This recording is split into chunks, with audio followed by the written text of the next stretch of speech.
Your retirement fund isn't disappearing because you spent too much. It's disappearing because you're paying big city prices to live a small town life.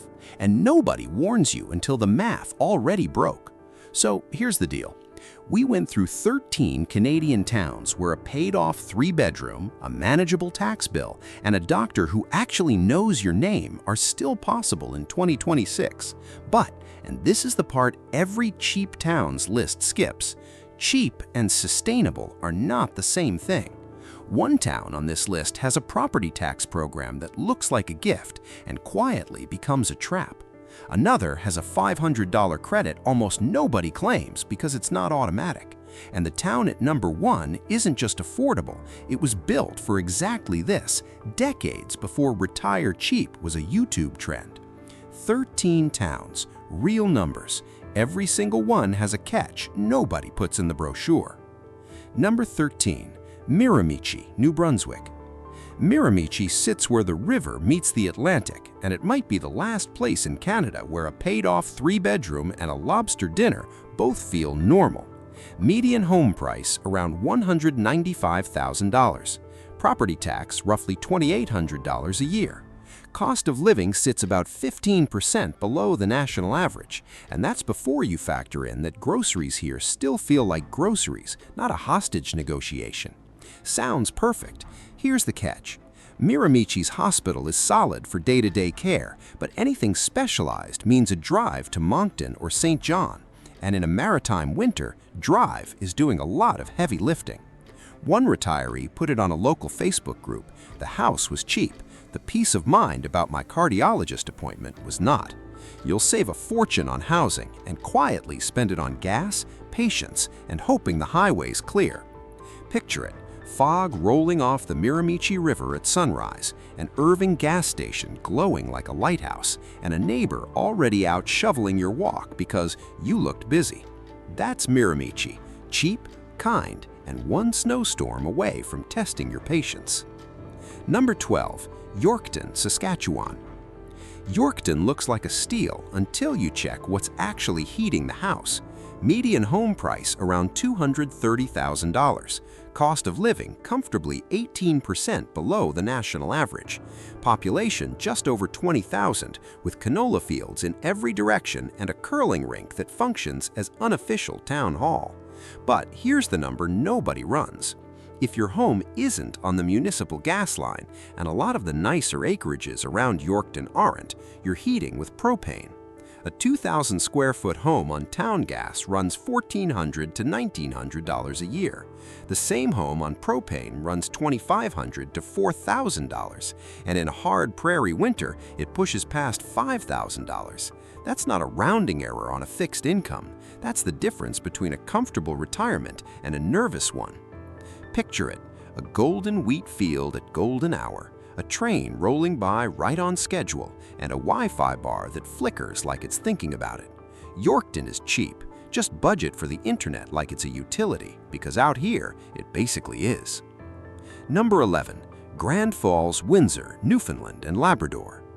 Grand Falls, Windsor is the kind of town where a $210,000 house buys you a real yard, real quiet, and a real sense that you've escaped the mainland grind entirely. Cost of living roughly 20% below the national average. It's central Newfoundland's hub, so you're not totally isolated, but hub here is relative. The twist, insurance. Homes in smaller, more remote Canadian towns routinely carry 30 to 50% higher premiums than an equivalent city home, purely because of distance from a fire hall and no nearby hydrant. A comparable house that insures for around $2,300 a year in a city can run $3,500 to $4,800 out here. That's real money quietly eating the exact savings that made the town look affordable in the first place. Picture a foggy Tuesday morning, a moose casually crossing the road like it pays taxes too, and a Tim Hortons drive-through line that somehow never moves. Grand Falls, Windsor is cheap on the surface and expensive in the fine print, the Newfoundland way. Quick pause. If a town on this list ends up being where you actually retire, do future you a favor and hit like right now. It's the only reason this channel gets to keep digging up the numbers nobody else runs. And subscribe, because we've got 10 more towns, and the twists get sneakier from here. Number 10. Dauphin, Manitoba. Dauphin is proof that affordable and connected don't automatically come as a package. Median home price around $180,000, genuinely one of the cheapest livable towns in the country. Cost of living about 22% below the national average. Here's what the real estate listing won't tell you. Inside town limits, decent fiber internet runs $75 to $90 a month. The second you're past the service boundary, which for a lot of the nicer acreage listings is immediately, you're looking at Starlink. That's roughly $140 a month plus $599 up front for the hardware. City-based affordability calculators never include that line item, and if your grandkids are video calls every Sunday, it adds up fast. Picture a golden wheat field at golden hour, a train rolling by right on schedule, and a Wi-Fi bar that flickers like it's thinking about it.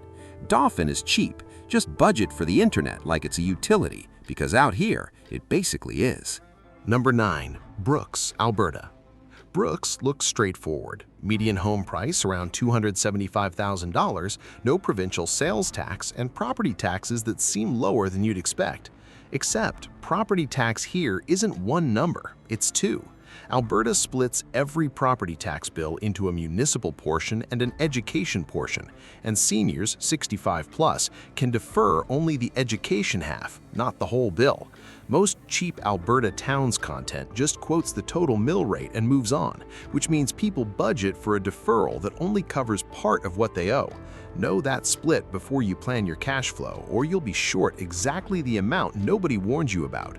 Imagine a Chinook wind rolling in and melting a foot of snow in an afternoon like it's showing off, a coffee shop full of people talking canola futures like it's sports talk radio, and a tax bill that's simpler looking than it actually is.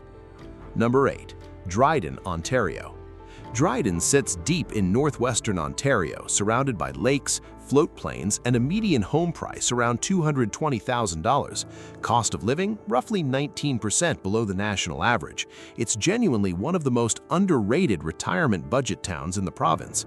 But a lot of these homes run on well and septic instead of municipal water and sewer.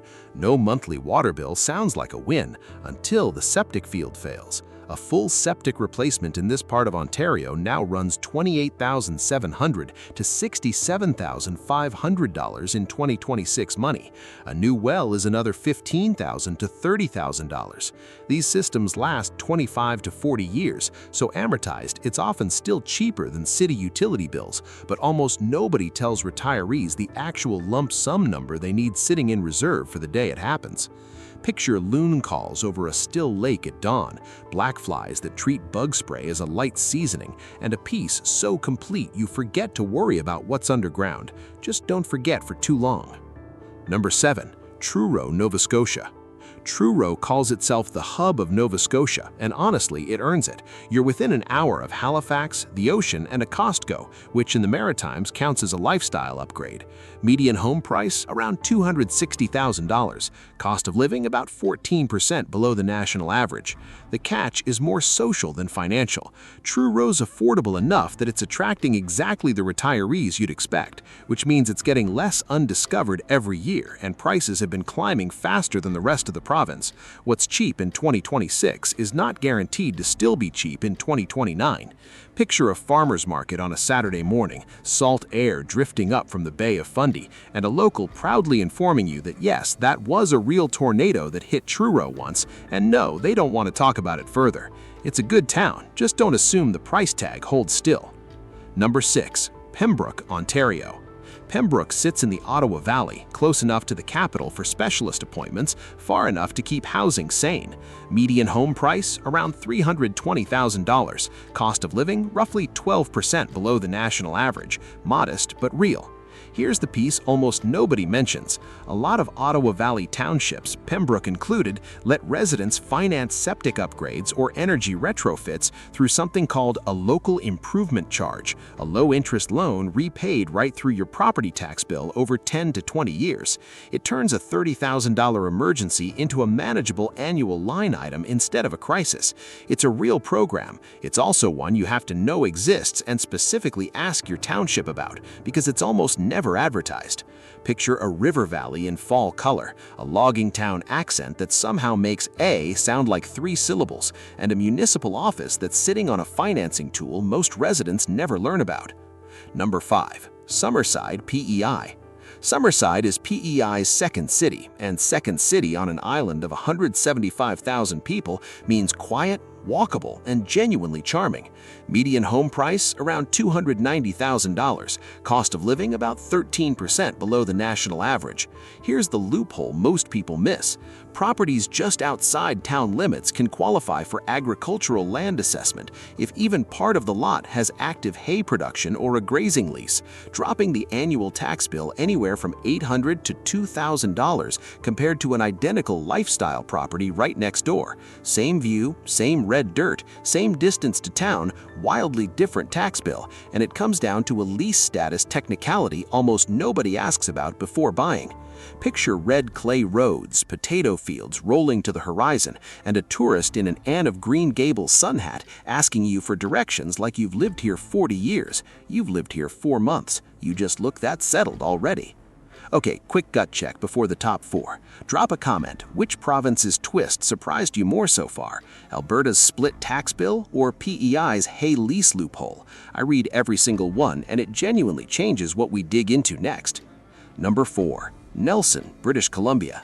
Nelson is the mountain town that makes BC feel affordable, which, relatively speaking, it kind of is. Median home price, around $550,000, steep next to the Maritimes, a rounding error next to Vancouver. Cost of living still sits below the national average once you factor out housing. Lakeside views, a walkable heritage downtown, and a community that leans artsy and outdoorsy in equal measure. Here's the trap. BC's property tax deferment program has long been marketed as the ultimate lifeline for house-rich, cash-poor seniors. Defer your taxes, pay later, no problem. Except starting with 2026 deferrals, the interest compounds at prime plus 2% instead of the old simple interest rate. Defer from here forward and you're quietly signing up for a much bigger bill the day you sell.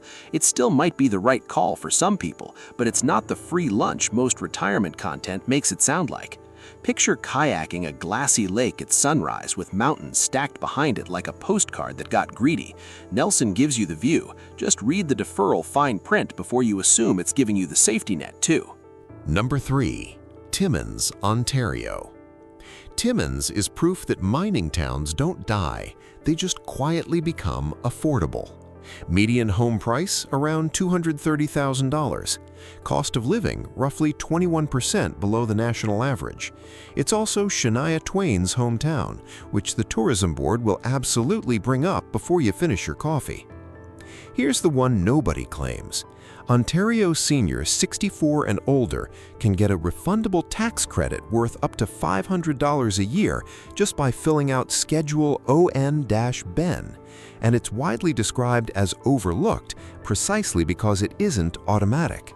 It's not a housing cost, so it never shows up on cheapest towns lists, but it's real, it stacks with everything else on this list, and most eligible seniors simply never file the form.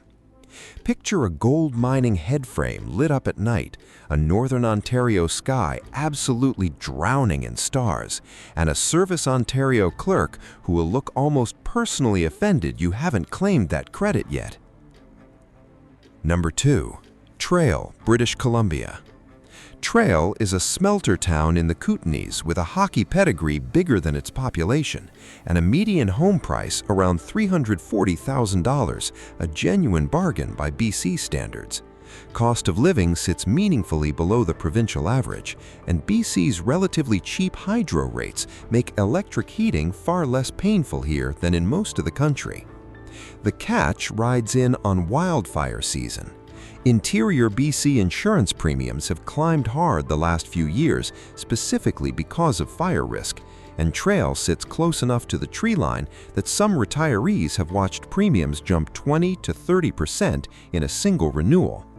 The hydro savings are real, so is the insurance letter that shows up every August with a number you didn't budget for. Picture the Columbia River cutting through the valley, an old smelter smokestack that's basically a town landmark at this point, and a summer sky that's a little too orange for comfort more years than it used to be. Number 1. Elliott Lake, Ontario. Elliott Lake isn't just affordable, it's the town that saw this whole trend coming 40 years before it was a trend. When the uranium mine shut down in the 90s, the town didn't fight it, it rebranded on purpose as Canada's retirement living capital and built the infrastructure to match: senior centers, accessible housing, a healthcare system sized for an aging population, all years before NORC was even a term anyone used. A naturally occurring retirement community is a neighborhood that quietly ages into senior majority status without ever being zoned or marketed that way. Elliott Lake skipped the naturally occurring part and did it on purpose, which means the informal caregiving networks, the social infrastructure, the whole ecosystem retirees usually have to hope a town stumbles into already exists here, built and tested for decades. Median home price around $180,000, cost of living roughly 25% below the national average, and unlike most of this list, the trade-off isn't a hidden fee or a fine print clause. It's simply that you're moving somewhere with one of the oldest median ages in Canada, on purpose. If you want quiet, community, and a town literally engineered around exactly this life stage, that's not a catch, that's the entire point. Picture a lake at dusk, a seniors center parking lot fuller than the grocery stores, and a town that isn't hoping to become a retirement destination. It already won that bet 30 years ago. Every town on this list is cheap. Almost none of them are simply cheap. There's always a mechanism underneath: a deferral program, a lease technicality, a propane bill, a form nobody files. The towns that actually make your retirement savings last aren't the ones with the lowest number on the real estate listing. They're the ones where you understood every number before you signed. If this saved you from a mistake you didn't know you were about to make, subscribe. We run the real numbers on towns like this every week. And share this with the one person in your life currently Googling cheapest place to retire in Canada at 11 p.m. They need this more than the listing photos.